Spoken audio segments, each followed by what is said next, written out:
desde ya. Oh, demasiado. Ya. Entonces, ¿qué es lo que nos indica la normativa en el RIC número 4, en el RIC número 10? Bueno, acá habla un poco acerca de información de alumbrado en general, de viviendas. Acá explica algunos temas que nosotros internamente ya lo hemos estado conversando y que luego lo vamos a ver más en desarrollo. Y también el punto 5.3 indica las instalaciones de alumbrado locales comerciales e industriales.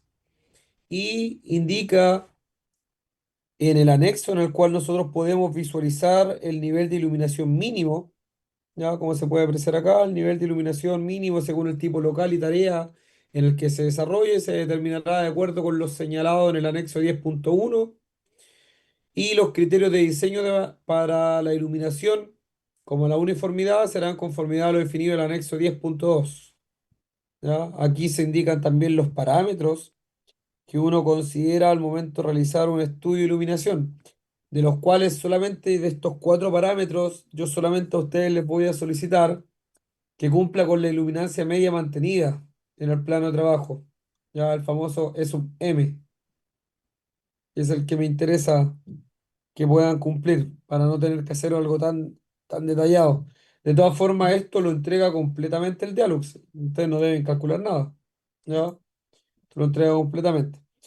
Si nosotros nos vamos al RIC 10.1, en donde muestra instalaciones, la iluminación en lugares de trabajo para interiores, de acuerdo a las tareas y actividades, que ojo, esto viene de la normativa española de la Unión Europea, ¿cierto? La 12.464-1, que indica el promedio de cierta forma de lo que existe, de lo que indica la normativa.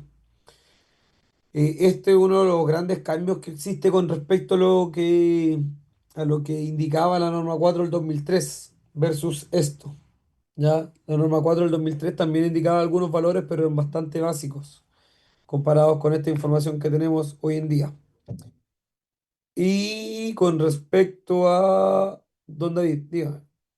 Lo otro que le iba a preguntar, la luminaria que usted indicó no especificó el ángulo de proyección que tenía que tener la iluminación, porque no Al ser un lo mismo que proyector, tenga uno de, seguramente la uno de 120. de nuevo, no sé si a mí se me cortó o a usted, pero uno de los dos entendí 120 pero nada más. No, le pregunto que el ángulo de proyección del foco, porque, por ejemplo, no sé, bueno, en el galpón puedo poner 20 focos, pero si la proyección del foco tiene un ángulo muy reducido, me va a iluminar menos. Claro, esa es la curva fotométrica. Ujú. Entonces, claro, yo por ejemplo colocaba un proyector de un tipo con cierto ángulo de proyección, me alcanzaban 15 focos. ¿Ya? Pero si cogía un foco, a lo mejor que era más económico y que como la vela, podría llamarse así, el ángulo de proyección me pegaba el foco justo directo hacia abajo, tenía que poner 25. Claro, correcto. Ese es el análisis que espero que puedan realizar, para yo no darles uno en específico. Lo mismo con la potencia. Por ejemplo, si yo les dijera de tal potencia, Ya. yo qué es lo que espero que ustedes lo puedan definir como grupo, que puedan analizarlo y decir, perfecto, esta es la luminaria que vamos a Ah, utilizar perfecto, ya en entiendo. función a esto. Este fue mi criterio debido a que, no sé, la curva fotométrica de esta luminaria, al analizarla, prevalece por sobre otro tipo de luminaria, por tal y tal motivo. Pero Ya que entiendo. ustedes puedan realizar ese análisis eh, como usted lo está desarrollando ahora. Ya entiendo. Sí, porque igual es prueba de error, porque tiene harto detallito el software. Claro, por eso la idea es que lo puedan visualizar, que puedan interactuar con él, porque después al final, a la larga, este les va a servir bastante. En un tiempo más, si trabajan en el área de forma independiente o en alguna empresa en sí, les va a servir. Es un software que se Entonces utiliza está, bastante. no, está re bueno, está re bueno. ¿Ya? Y con respecto al área, estoy buscando aquí, la que tienen que utilizar es Sala, ¿dónde están los estantes?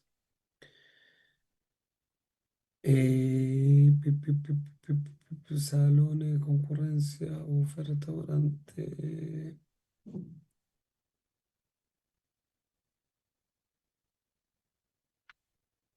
educativo, no.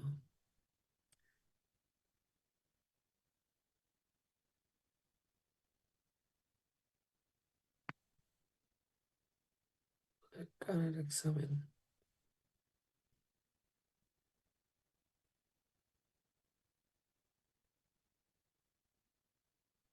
Va. ¿Dónde quedó?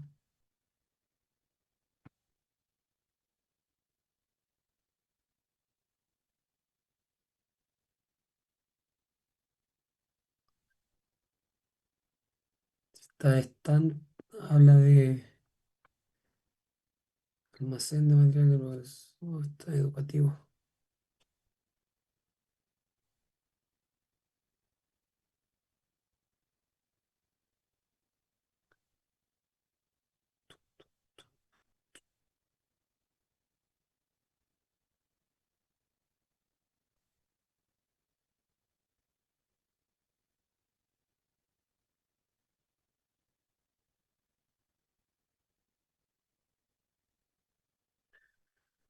Ex-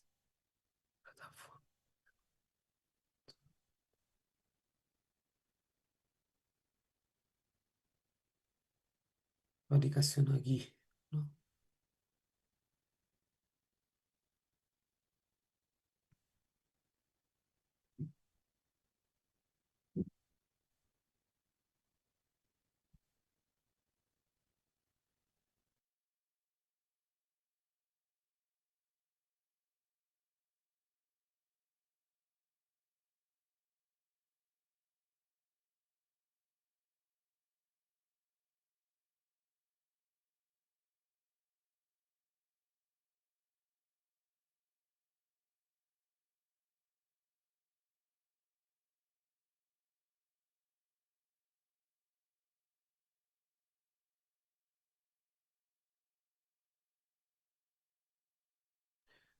Ya está, acá. Salas de almacenamiento, almacenes fríos, áreas de almacenamiento con estanterías. Y en este caso, la que ustedes deben considerar es cara de estantería de almacenamiento. Esto es lo que ustedes deben considerar, a lo menos 200 lux.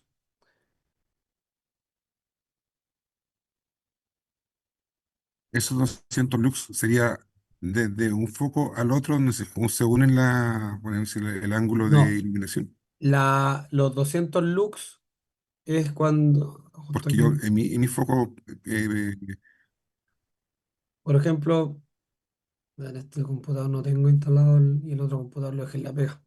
En el Dialux, cuando uno realiza el Dialux, si ustedes ven, hay una pequeña, al ver las curvas de iluminación, se ve algo como así, medio similar, donde se ven las ¿sí? curvas asociadas de cada uno de los Una nubecita. correctos, ¿ya? Y acá van apareciendo unos numeritos, ¿Sí? ¿ya? La iluminancia media el promedio en este caso, es la media entre la mayor luminancia y la menor luminancia. O sea, es como ¿Ya? la intersección entre dos focos.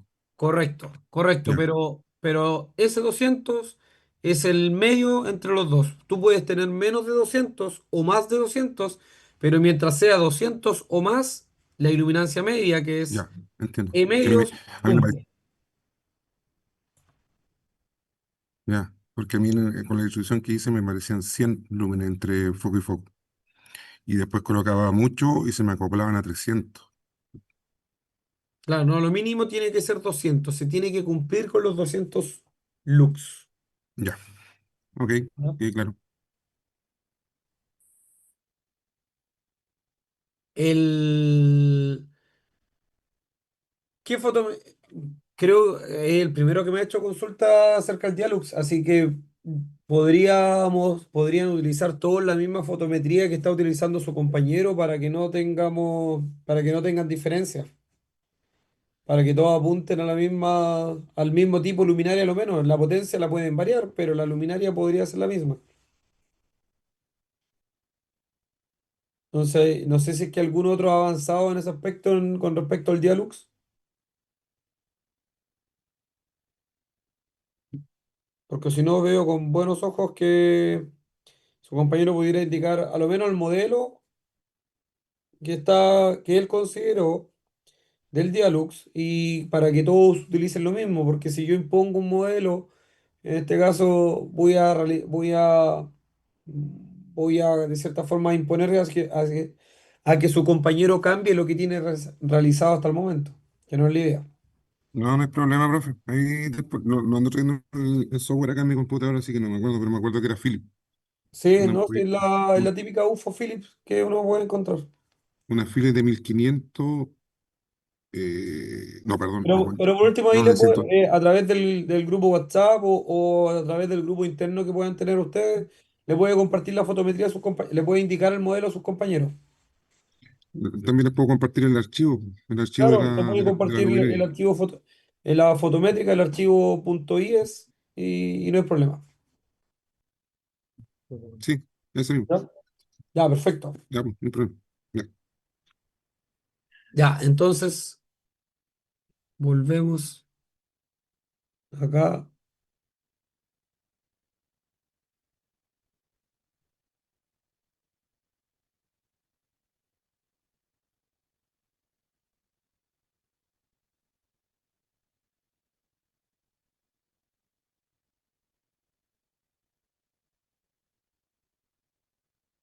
Voy a compartir pantalla.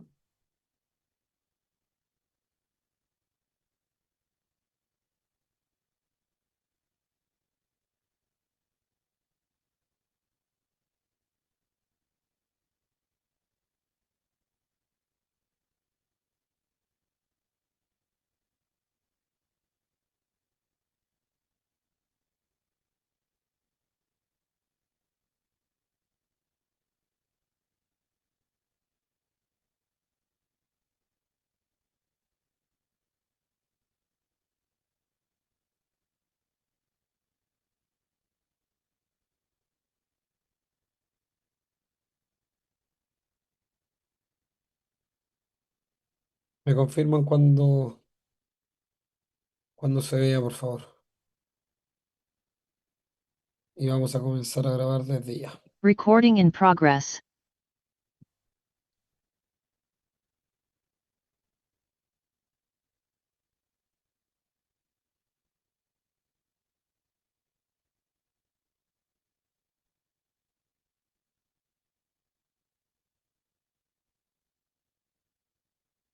¿Se ve?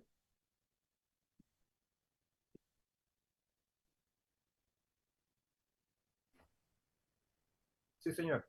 Ya, perfecto. Muchas gracias, don Luis. Ya. Pequeño resumen rápido de lo que habíamos revisado en la clase pasada, el día sábado en este caso, en donde comenzamos a hablar acerca de las protecciones eléctricas, algunos aspectos fundamentales que tienen cada uno de estos, sus objetivos principales. Profe, ¿lo está Ya. grabando? No, si estoy grabando. Sí, Sí, sí, sí, incluso acá me dice detener o pausar la grabación. Debería aparecerle a ustedes que estoy grabando, ¿no? ¿Les aparece? sí, profe, perdón. Ya, ya, perfecto.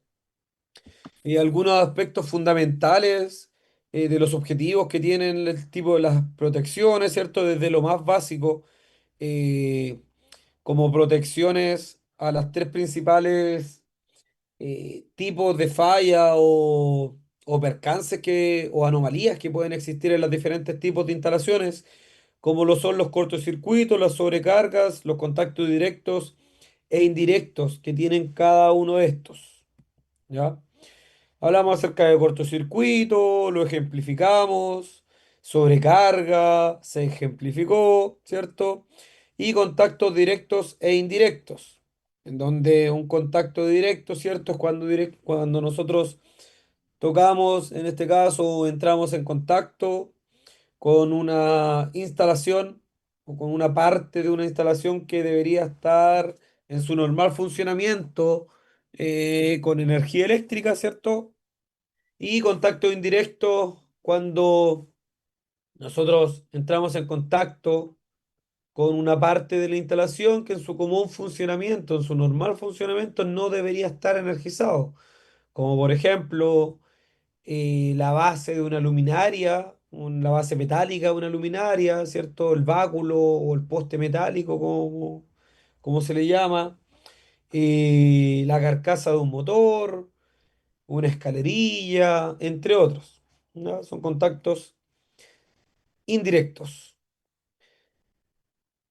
Hablamos también acerca de interruptor automático magnetotérmico o termomagnético, como muchas veces lo podemos identificar tanto en documentación, en datasheet, en alguna memoria o en algunos proveedores, ¿cierto? En donde se revisaron, aquí podemos visualizar, por ejemplo, tres tipos de interruptores, un monopolar, un bipolar y un tripolar, siendo un punto importante el bipolar, que podemos apreciar ahí en la imagen. Voy a activar aquí el puntero.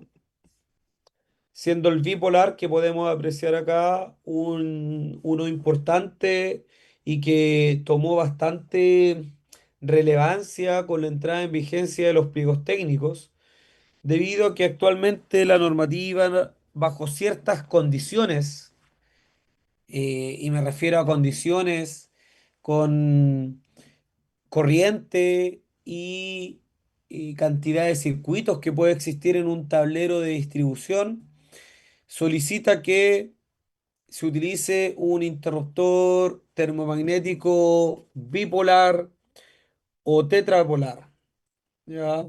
El famoso, y aquí entra el famoso término de protección omnipolar, cuya función es proteger o desconectar, en este caso, todas las fases, como también el neutro que pueda tener alguna instalación, que ojo, esto lo vamos a revisar posteriormente cuando revisen el RIC número 2 de tableros.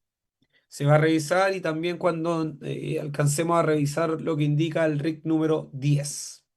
¿Ya? Eh, entonces tenemos las principales funciones de este tipo de interruptor, en donde podemos apreciar. Obviamente protege frente a circuitos eléctricos. Su función principal no es proteger personas, sino que protege circuitos frente a cortocircuitos y sobrecargas. ¿Ya? No tiene como función principal la protección de personas. Estos aparatos cuentan con un sistema magnético de respuesta rápido ante sobrecorrientes abruptas y altas. Estaba uniéndose un compañero, dame un segundo. Abruptas y altas, ya, cortocircuitos, y una protección térmica basada en un bimetal que desconecta ante sobrecorrientes de ocurrencia más lentas y de menos intensidad, las famosas sobrecargas, ¿ya?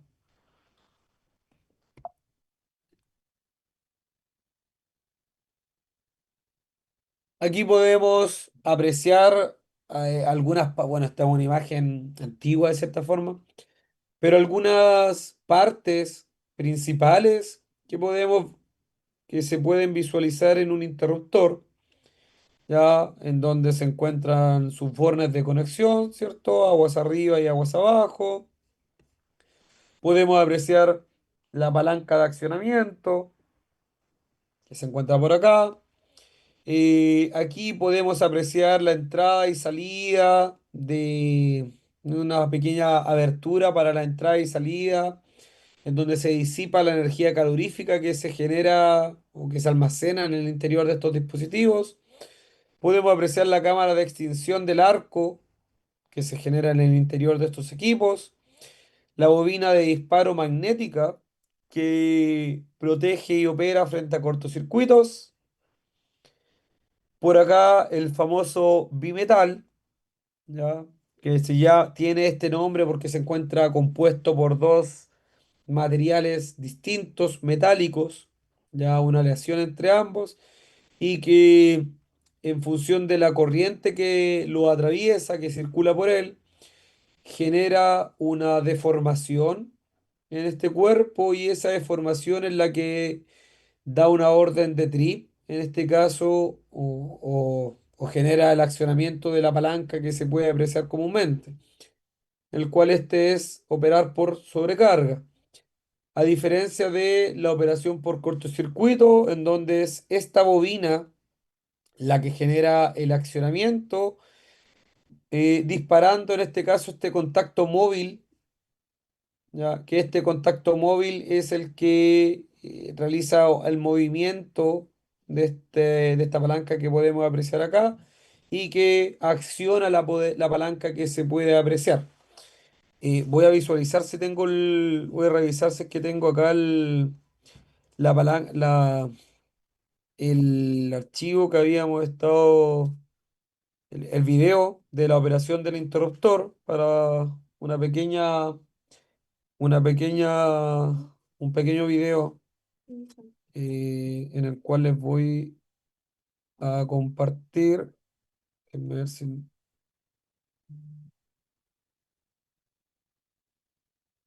un pequeño video en donde se ve la operación de este aparato y que lo vamos aquí a compartir para...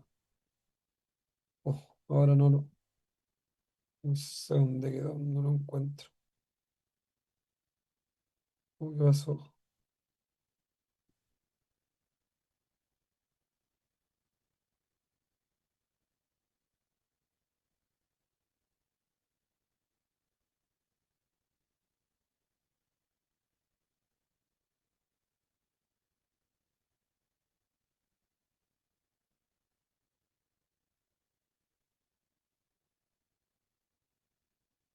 Cuando uno necesita...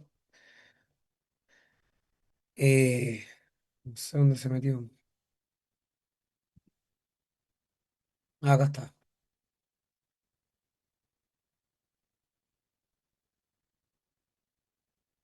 Entonces acá Así opera un interruptor se puede termomagnético por apreciar dentro en una falla. la operación en este caso del interruptor, en Así opera un donde se interruptor aprecia termomagnético por dentro en una el falla. pequeño arco que se produce en la cámara de extinción de arco, Así opera un interruptor la termomagnético por bobina, dentro el en una falla. movimiento que realiza la bobina en el interior del equipo, ¿cierto? Y la operación en Así este caso opera de un la interruptor palanca termomagnético por dentro en una con falla. el accionamiento móvil que este presenta aquí en su interior. Aquí Así podemos opera un apreciar. interruptor Ojo, esto termomagnético por dentro en no se una indica falla. en el video, pero es importante recalcar que esa operación es frente a un Así opera cortocircuito, un interruptor ¿ya? termomagnético por dentro en una falla. Como para tenerlo ahí en consideración. Volviendo a la presentación,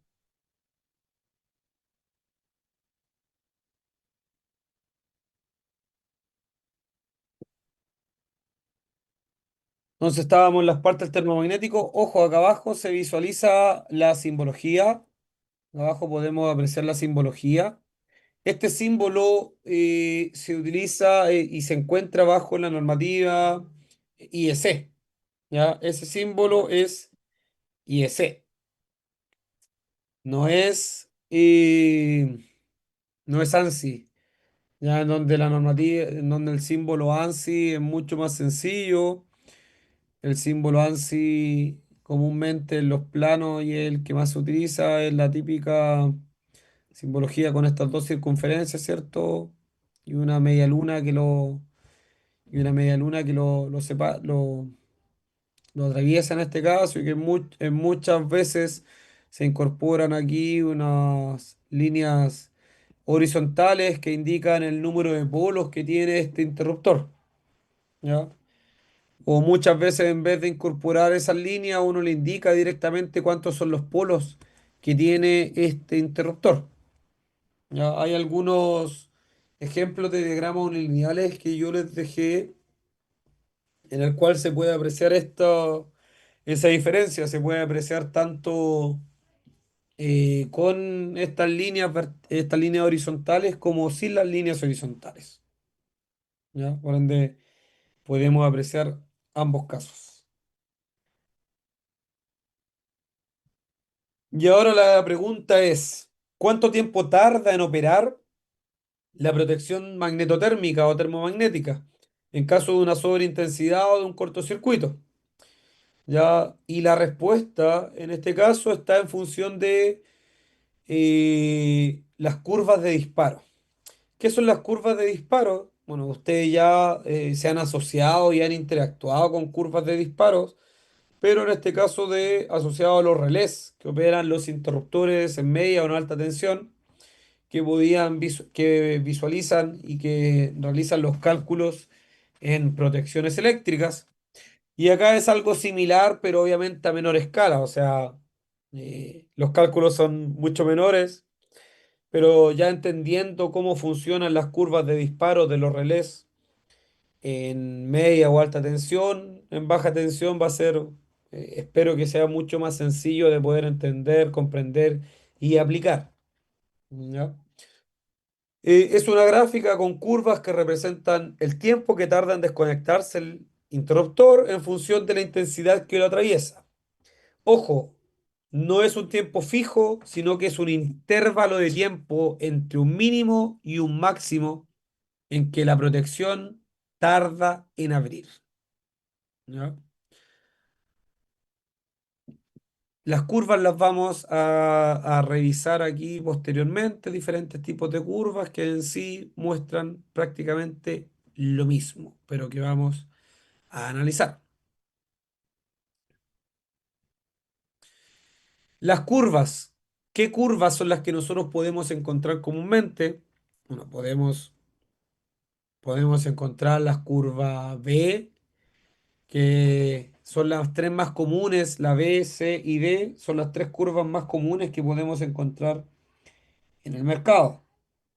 ¿Ya? Curva B, que se habla en la teoría, en algunos catálogos, que opera por cortocircuito entre 3 a 5 veces la corriente nominal y se utilizan comúnmente para la protección de generadores y grandes largos de cables. Ojo, todo esto en baja tensión y cuando aplican este tipo de protecciones, sin puntas de corriente. La curva C, que es de 5 a 10 veces la corriente nominal, son los más utilizados en instalaciones domiciliarias, tanto para alumbrados como tomas de corriente o enchufes y usos generales. Y curva D, de 10 a 20 veces la corriente nominal, en donde podemos apreciar que estas se utilizan generalmente en equipos que tienen fuertes puntas de arranque, como los motores o algunos transformadores. Ojo, siempre estoy hablando en baja tensión y en protecciones eh, modulares, los famosos MCB, ¿ya? Miniature Circuit Breaker. Eh, en este caso, posteriormente, en la próxima clase vamos a hacer una pequeña diferenciación entre lo que significa MCB, MCCB, entre otras, ya para ver qué es lo que significa. Y también hay otras curvas que son menos utilizadas, pero que actualmente están entrando, algunas están tomando más relevancias que otras, como por ejemplo las curvas Z, que es para protección de circuitos electrónicos, en donde hay algunos proveedores, como por ejemplo Schneider, que recomienda la utilización de este tipo de curvas en sus interruptores para circuitos eh, con, con con alto grado de circuitos electrónicos, como por ejemplo los circuitos LED. ¿Ya? Circuitos LED que son prácticamente totalmente cargas no lineales. Esa era la palabra que estaba buscando, el término que estaba buscando. Y curvas magnéticas, ¿ya? En donde las curvas magnéticas se utilizan para la protección del arranque de motores, pero que no tienen protección contra sobrecargas. Ya un interruptor magnético es un interruptor que solamente va a proteger frente a cortocircuitos, no frente a sobrecargas, que se utiliza y es muy común en las grandes industrias, en donde a través de un método de partida directa se protege un motor a través de estos tipos de interruptores que podemos encontrar en diferentes marcas, o sea, ABB, Schneider, Cruisheim o Eaton. Son marcas que bastante reconocidas y en los cuales podemos encontrar este tipo de protecciones. Don Luis, tiene la mano levantada, dígame. Señor, buenas noches. Buenas noches. Entonces, dado que tenemos que determinarla aparte con, por ejemplo, con el típico térmico accesorio que se coloca en el contactor.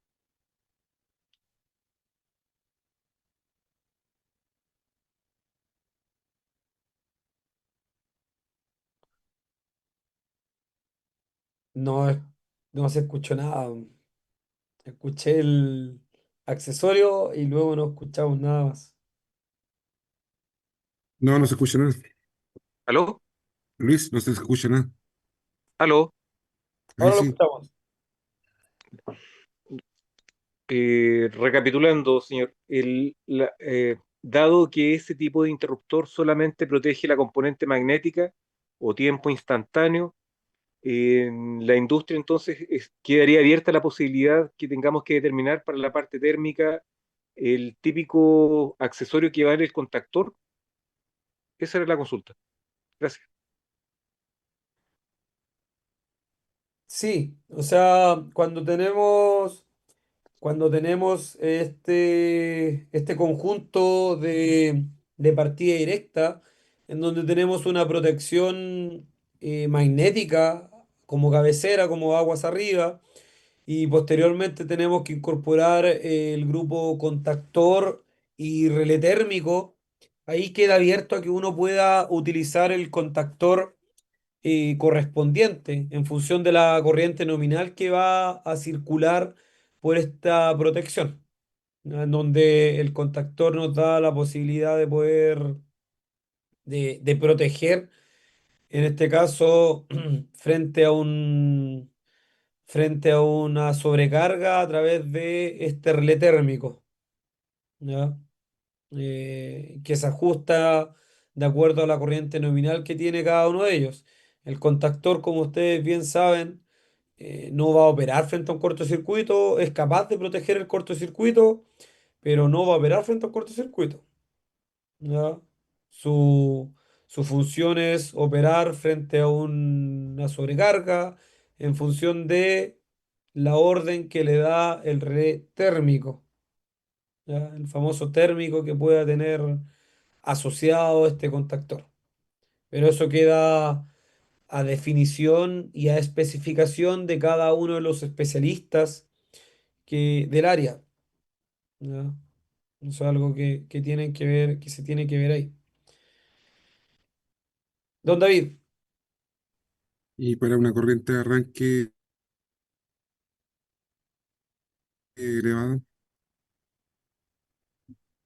¿cómo para una corriente de arranque elevada? ¿me escuchó, no? También, que también se le cortó, pero escuché una No, corriente de arranque y luego elevada. sí, para una corriente. A ver, ¿me escuchó ahora? Sí, se escucha. Para una corriente elevada en la partida de un motor N. Miren, siendo puntual, un equipo médico. Un equipo médico Ya. que en la partida me bota el automático. En la partida le bota el automático. ¿Y de cuánto es la Sí, potencia de ese equipo? no tengo claro, me hicieron la consulta, no me lo votaron, pero creo que en el arranque consume como 35 amperes.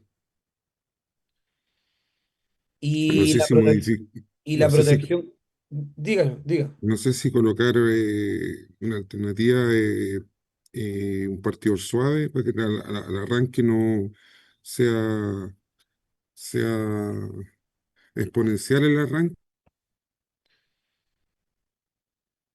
Eh, gradual o solamente con protecciones nomás puedo modificar eso. Es que solamente lo que pasa es que si es que el equipo, el incorporar un partidor suave ya tiene un costo asociado, entonces es muy probable que el equipo, quizás el equipo no necesita un partidor suave y su método de partida es a través de una partida directa y no lo requiere.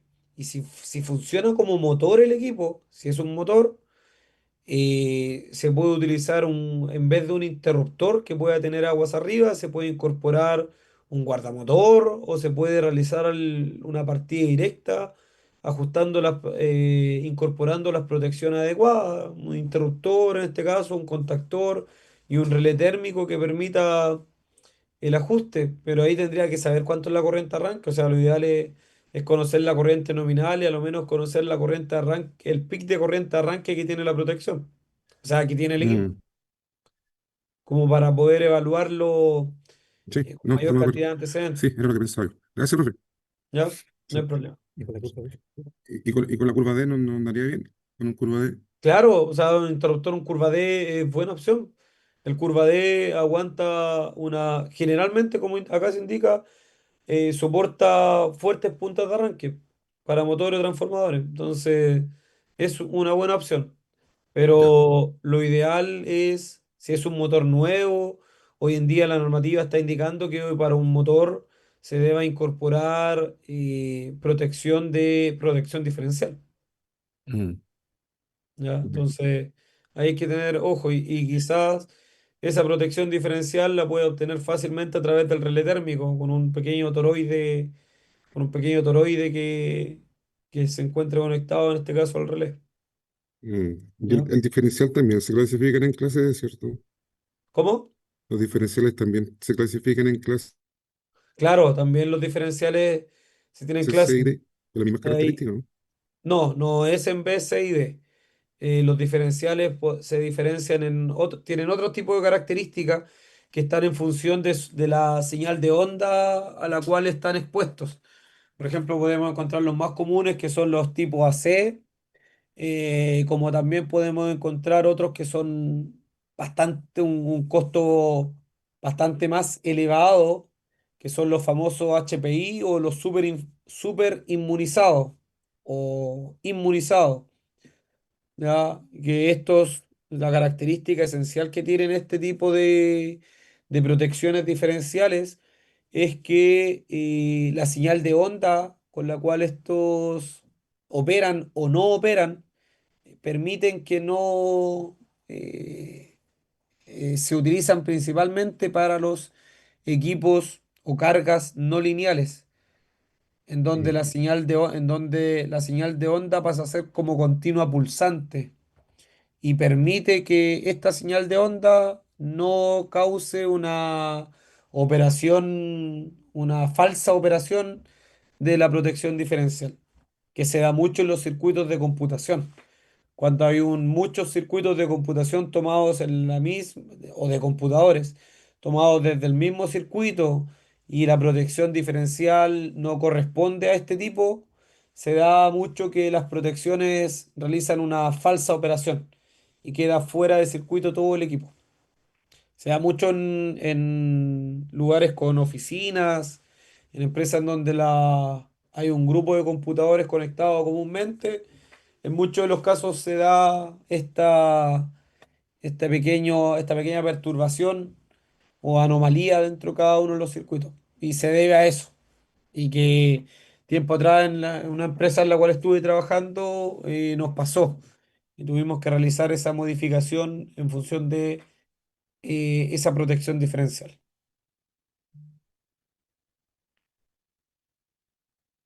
gracias. Curvas. Gracias. De nada. Curvas. Bueno, aquí pequeñas tres imágenes en donde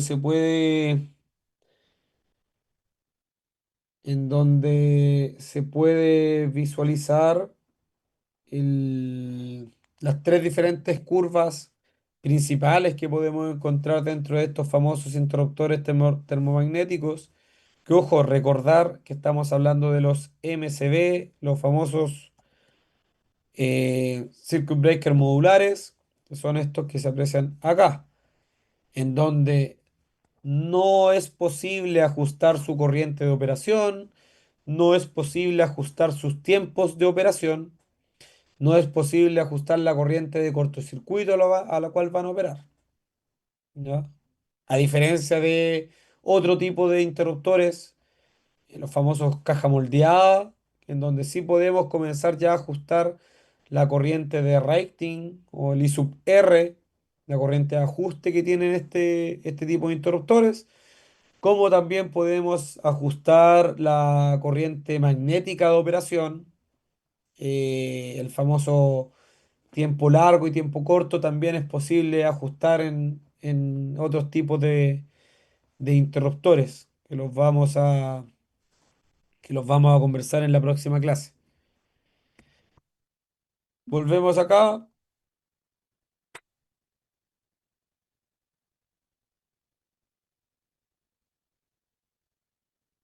en donde podemos apreciar las tres curvas, como les comentaba anteriormente. Curva B, acá en esta imagen se puede apreciar en rojo, la curva C y la curva D.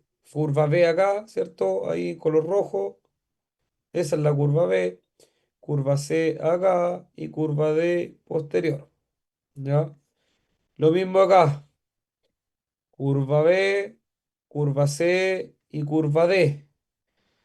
Para la misma protección, ejemplo, si ustedes tienen en una casa una protección de 1 por 10 amperes, curva B, 1 por 10 amperes, curva C, y la misma curva D, frente a un mismo valor de corriente, a una sobrecarga, la que debería operar en primera instancia es la curva B, ¿ya?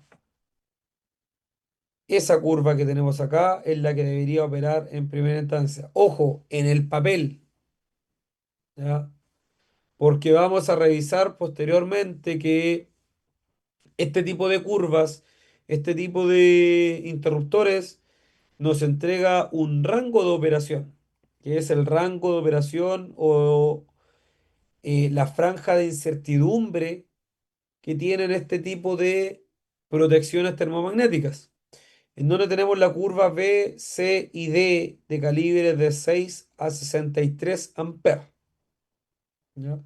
Este, por ejemplo, es la curva que nos entrega la marca de un proveedor de interruptores termomagnéticos, en donde es Schneider el proveedor, y que para el caso de Legrand es muy similar, ¿ya? Pero quise aprovechar esta porque es bastante detallada. O sea, nos indica en su eje Y, que es tiempo medido en segundos, y en su eje X, esto es el famoso N que ustedes utilizaban para poder ingresar a las curvas de los relés, que es la corriente que está circulando por la instalación dividido por la corriente nominal o corriente de ajuste que tiene la protección. Entonces, con ese dato, ustedes ingresan a esta pequeña gráfica y pueden obtener el tiempo en el cual opera o no opera la protección. Cabe destacar, cabe destacar que esta zona, toda esta zona que se encuentra acá, toda esta zona que se encuentra acá, es la zona de no operación de la protección, ¿ya?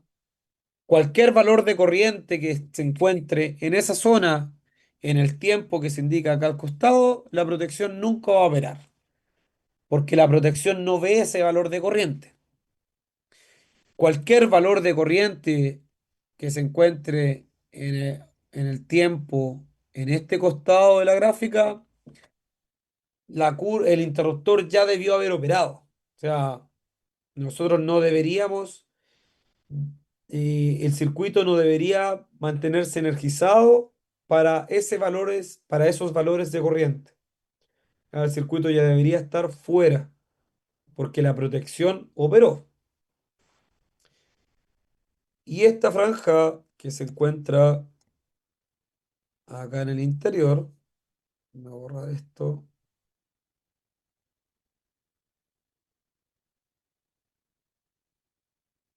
eh, ahí. Y esta franja que nosotros apreciamos acá en el centro, ¿cierto? Es la franja de operación o franja de incertidumbre, en donde para un mismo valor de este n, ¿ya? Para un mismo valor, la protección puede operar en este tiempo como en este tiempo, ¿ya? Por ende, para este valor de corriente, ¿ya? Que en este caso es un N2, para ese N2, la protección puede tardar entre casi 6 segundos, lo podemos apreciar acá, o 5,5 segundos, como puede tardar alrededor de 70 segundos, ¿ya? Es decir, para ese valor de n igual 2, esta protección puede tardar todo este tiempo en operar. Puede operar en 7 segundos, como puede tardar 70 segundos en operar. 70 debería ser el valor de tiempo máximo que debería tardar en operar. Lo ideal es que siempre sea lo mínimo. Lo ideal es que siempre esté más cercano a la parte inferior de la curva. Pero lamentablemente en este tipo de protecciones no tenemos la certeza de cuánto va a ser el tiempo que tardará en operar la protección. Y por eso se le llama franja de incertidumbre, porque no conocemos el tiempo que va a tardar en operar la protección. Don Luis tiene la mano levantada, díganos. Señor, cuál es la filosofía para asumir que el punto que está a un tiempo menor es lo más apropiado para proteger con ese mini circuit breaker, por favor? De nuevo, no Eh, le... Usted mencionó que para la corriente 2 amperes teníamos dos extremos de un intervalo de tiempo, ¿cierto? ¿Correcto? Y usted mencionó que el intervalo inferior era lo más apropiado. ¿Correcto? Entonces, la pregunta es, ¿cuál es la esencia de saber o de asumir que el intervalo inferior es lo más apropiado? ¿Es porque es menos tiempo? Claro, es porque es menos tiempo. Ya, señor, muchas gracias. Va en función de que si yo tengo una sobrecarga, que es ojo, es una sobrecarga eh, inusual en mi sistema, lo que yo espero es que la protección opere lo más rápido posible. Por ende, esperaría que operara que operara lo más cercano a esta curva por su parte inferior. Ojo, siendo la primera protección la más cercana a esta falla, ¿ya? Porque luego cuando comenzamos aguas arriba, cuando se comienza a analizar el respaldo de las protecciones, uno intenta que estos tiempos vayan aumentando para que pueda existir un cierto paso de respaldo o paso de, creo que en protecciones lo llamaban el paso coordinación, si es que no me equivoco. Afirmativo. ¿Ya? Este pequeño paso de respaldo que debe existir entre las protecciones para que se cumpla, que opere una, la más cercana a la falla, antes que opere la que se encuentra aguas arriba y que me va a dejar fuera otras zonas que probablemente yo no quiero que queden fuera, sino que yo quiero que mi protección sea lo más selectiva posible y que parte de la selectividad es que pueda discriminar cuál es el circuito afectado y que ese circuito solamente que sea el que quede fuera, no que me afecte a otros circuitos.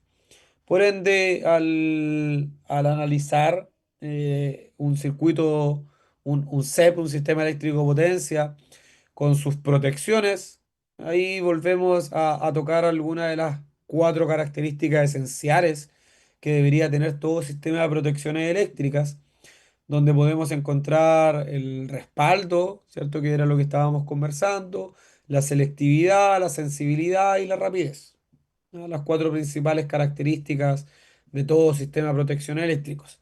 Don Luis. Perdone la patudez, señor, pero ¿sería posible, así muy someramente, repasar los conceptos de selectividad y respaldo y rapidez, por favor? Rapidez, no, rápidamente las cuatro. Rapidez, en este caso, es que la protección sea capaz de operar lo más rápido dentro de lo posible, siempre menor a un segundo, para dejar fuera el circuito en el cual se presenta la falla.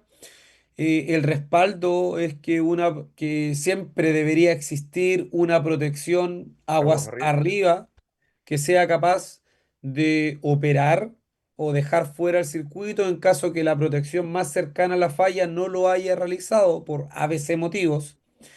La selectividad es que el sistema de protecciones sea capaz de discriminar cuál es la zona en la cual se encuentra la falla y que esta zona pueda quedar fuera de servicio, y en caso que no quede esa zona va a existir una protección aguas arriba, en este caso la de respaldo, que va a dejar fuera una gran parte del sistema, que es lo que nosotros no queremos, sino que se desea que sea, se desea que solamente quede fuera el circuito afectado.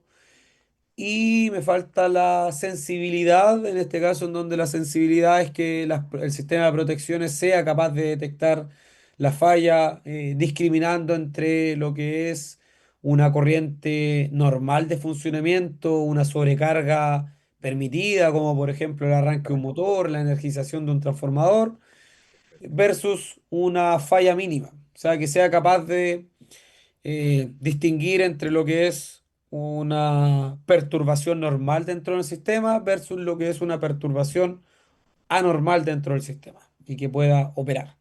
Eso es a grandes rasgos las cuatro características de todo sistema de protecciones.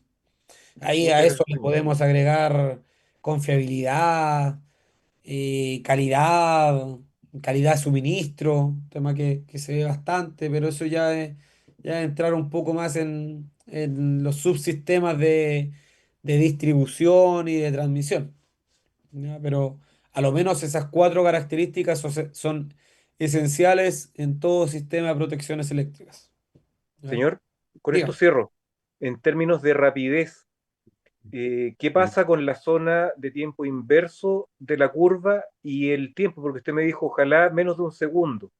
Y dado que estamos en baja y tenemos una zona de incertidumbre, eh, tengo que asumir siempre que tengo que estar lo más cerca posible del límite inferior. Pero si es tiempo inverso, quizás a lo mejor no alcanza a ser un segundo. ¿Qué criterio No, tengo que claro. aplicar ahí? Claro, o sea, cuando indico menor a un segundo, apuntaba principalmente a los sistemas en media y alta tensión, porque en baja tensión las protecciones pueden tardar hasta una hora en operar. Ya. En sistemas domiciliarios, frente a una sobrecarga, existe un rango, como podemos apreciar acá, que para un N 1.5, la protección puede tardar 3.600 segundos en operar, que son una hora. Así como también para un N 1.3, esa misma protección puede tardar en operar 3.600 segundos, que es una hora. Por ¿Y la ende, parte magnética, señor? y la parte ¿Da magnética en tiempo? este caso opera en 0.01 segundos, Ya, señor, muchas gracias. ¿ya? Frente a un cortocircuito, en la protección termomagnética, en este caso modulares, operan a 0.01 segundos versus la parte de sobrecarga, ¿ya? Como para seguir complementando este pequeño dibujo, aprovechando que queda grabada la clase, termomagnético. Ya tenemos que distinguir, y aquí voy a utilizar estas gráficas que tenemos acá. Eh, Tenemos que distinguir en donde esta parte de la curva opera frente a sobrecargas, ¿ya? Hasta aquí. Esta es la zona de sobrecargas. De aquí hacia allá, la protección opera por sobrecargas, en la parte térmica, en este caso, de la protección, ¿ya? Mientras que toda esta zona, ojo, estoy mostrando solamente la curva B, aplica lo mismo para las otras curvas. Mientras que toda esta zona de aquí hacia allá, ¿ya? Toda esta zona, ojo, aquí esta flecha en realidad es hacia arriba, ¿ya? Esa es la parte más térmica. Mientras que toda esta zona opera frente a cortocircuitos. Ojo, si ustedes se fijan acá, muestra que el tiempo de operación en este caso es 0,1. ¿Ya? Esto aplica para protecciones en donde se puede desplazar este tiempo, que es el tiempo de operación, ¿ya? El tiempo de la corriente magnética. ¿Time dial? Dígame, adelante. Perdón, estaba pensando en voz alta. ¿Eso corresponde como al time dial? ¿Ajustar Correcto, verticalmente? correcto, Eso, correcto. Es señor. como al time dial que ustedes pueden apreciar pueden apreciar en los relés, en este caso, digitales. ¿Ya? Donde acá lo podemos ir desplazando, se puede ir ajustando, se va modificando el tiempo, se va modificando la curva en función de lo que ustedes desean. Algo que probablemente lo vieron en protecciones y quienes estén en alguno electivo, ETAP, por ejemplo, lo van a ver bastante, donde van modificando las curvas en función de lo que se requiere y que cuando tienen que llegar a la protección cabecera de todo el sistema eléctrico, los ajustes que deben realizar son mucho mayores. ¿Ya? ¿Dudas de esto? ¿Dudas de esta gráfica?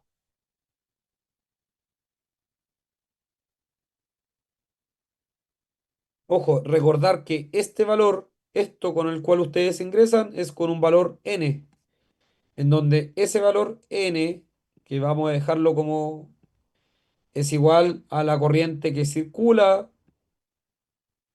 ¿ya? A la corriente que circula dividido por la corriente nominal o corriente de ajuste. ¿Ya? Ahí ustedes lo indican. Ejemplo, si nosotros tenemos una protección de 10 amperes, nuestra protección es de corriente nominal de 10 amperes, y nosotros tenemos circulando en nuestro sistema 10 amperes, el N en este caso es 1. Y para un N1, como podemos apreciar acá, el N1 nunca va a operar. ¿Ya? Nunca va a operar. Porque las protecciones recién comienzan a ver un rango de operación desde el N1,05. Desde 1,05 recién la protección va a haber una corriente de sobrecarga y va a entrar en funcionamiento. Por ejemplo, la curva B, que es la que podemos apreciar acá, que es la más cercana, la más rápida, como les comentaba anteriormente, que es esta. Si yo tuviera en esta protección ya no 10 amperes, sino que fueran 20 amperes los que se encuentran circulando, yo ingreso acá con el N2, ¿cierto? Que es el que vemos acá, que tiene esos rangos de tiempo que correspondían a 7 y 70 segundos o a 6 y 70 segundos. Si yo tengo 30 amperes circulando por el circuito, ¿ya? Cuando la protección es de 10 amperes, lo que nosotros tenemos acá es un n igual 3, en donde la protección puede tardar 1,5 segundos o alrededor de 17 segundos en operar. Por ende, disminuyó el rango de tiempo, pero la corriente aumentó en 10 amperes, o sea, sigue demorándose más de un segundo en operar esta protección. Si nosotros nos encontramos en esta zona, ¿ya? Con un n igual 4, que es este punto, de acuerdo a este datasheet, la protección debería operar frente a cortocircuito. Con 40 amperes, esta protección de 10 amperes debería estar operando frente a cortocircuito en un tiempo de 0,01 segundos. ¿Ya? Eso es lo que debería ocurrir, que la protección opere frente a esta corriente de 40 amperes, opere en un tiempo de 0,01 segundos. Es decir, que al llegar a los 40 amperes, con un N igual 4, inmediatamente opere la protección. ¿Ya? Por eso es que se indica que la curva B es más rápida que la C, porque para la curva C, esos mismos 40 amperes no va a operar por cortocircuito. La curva C para esos mismos 40 amperes, la curva C va a estar operando en un rango entre 0,6 segundos como 7 o 6 segundos. Por ende, no es cortocircuito. ¿Ya? La curva C recién va a estar operando por cortocircuito en este punto, con un N igual 6,3, 6,4 aprox, que en este caso serían 63 amperes. O sea, la protección curva B de 10 amperes me opera frente a cortocircuito con, con 40 amperes o con mucho menos. Acá tenemos 33 amperes. Con 33 amperes me opera frente a un cortocircuito, mientras que la curva C recién me viene a operar frente a un cortocircuito con 63 amperes. Y la curva D viene a operar frente a cortocircuito recién con 100 amperes. Es decir, en mi circuito, para que esta curva D opere frente a un cortocircuito, deberían estar circulando 100 amperes para que recién la protección venga a operar frente a cortocircuitos.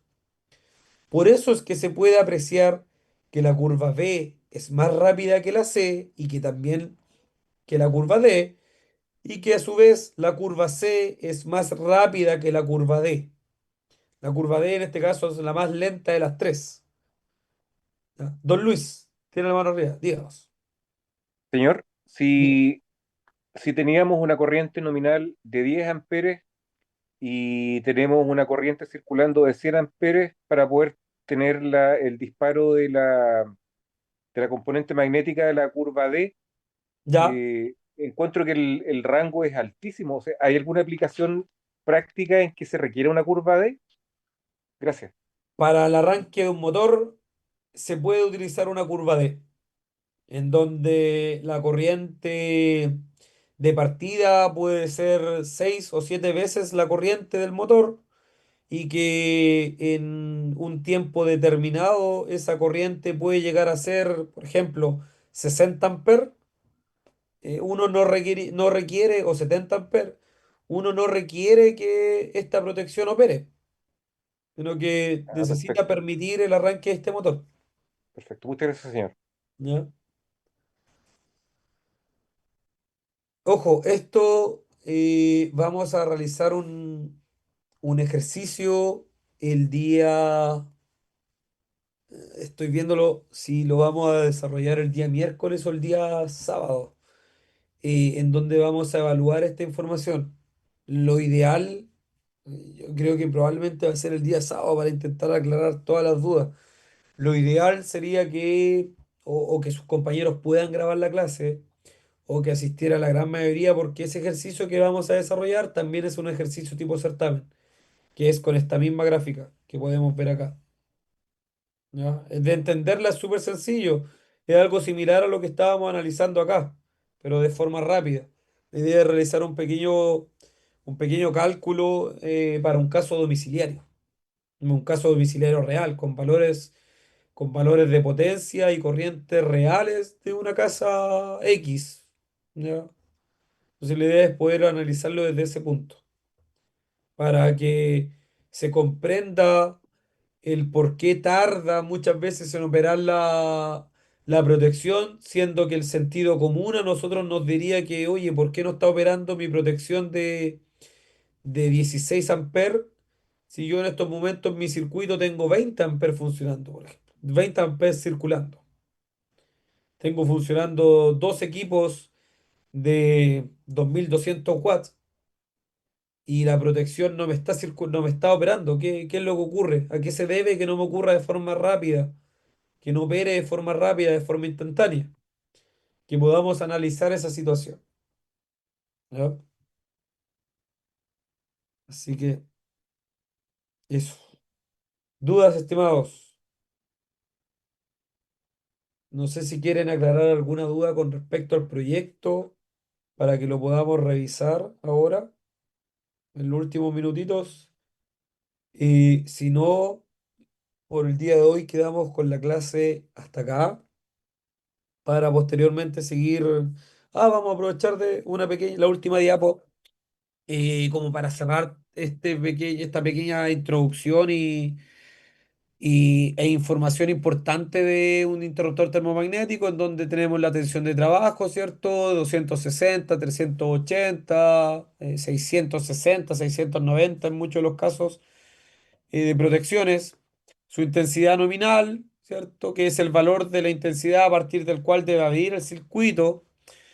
Esta intensidad corresponde a la intensidad en condiciones normales de funcionamiento, por lo tanto debe ser igual o lo más parecida, siempre superior a la intensidad nominal del circuito obtenida por la suma de las potencias de todos los receptores que se conectan al circuito.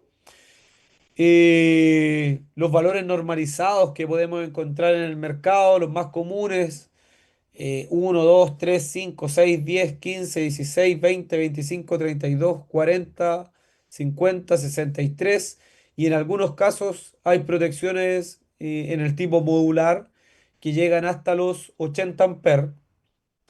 ¿Ya? Y aquí también incluso hay magnetotérmicos que son regulables, sobre todo los de más de 63 amperes. ¿Ya? Pero no son los de usos más comunes en el caso domiciliario. En el caso industrial son muy comunes. El poder de corte o capacidad de cortocircuito o corriente de ruptura, tres términos muy similares, o sea, tres términos que para este tipo de protecciones es lo mismo, es la máxima intensidad que el magnetotérmico puede cortar. Ya debe ser capaz de operar la intensidad de cortocircuito que se pueda producir en el punto en donde se encuentra conectado. Ese es el poder de corte. Mientras que la corriente de ruptura es la máxima corriente que va a ser capaz de operar, de dejar fuera de servicio antes de que el interruptor quede inhabilitado. O sea, si nuestra corriente de ruptura del interruptor es de 10 kiloamperes, pero en realidad la corriente de ruptura que circuló, la corriente de cortocircuito que circuló por el sistema fueron 15 kiloamperes, la protección va a despejar, pero va a quedar inutilizable a futuro. ¿Ya? Y el número de polos es el número de cables que en este caso interviene, donde puede ser bipolar, que tiene los dos polos. En el caso de circuito alterno monofásico, operaría frente a la fase del neutro. Tripolar para casos trifásicos serían las tres fases. Tetrapolar para casos trifásicos serían las tres fases más el neutro. ¿Ya? Famoso término omnipolar. Y ahí dejamos la pregunta planteada de cómo seleccionar un interruptor termomagnético. ¿Ya? Cómo seleccionarlo para poder evaluar en casos domiciliarios. ¿Dudas, estimados? Si no tenemos dudas, siendo las 21:48, dejamos la clase hasta acá.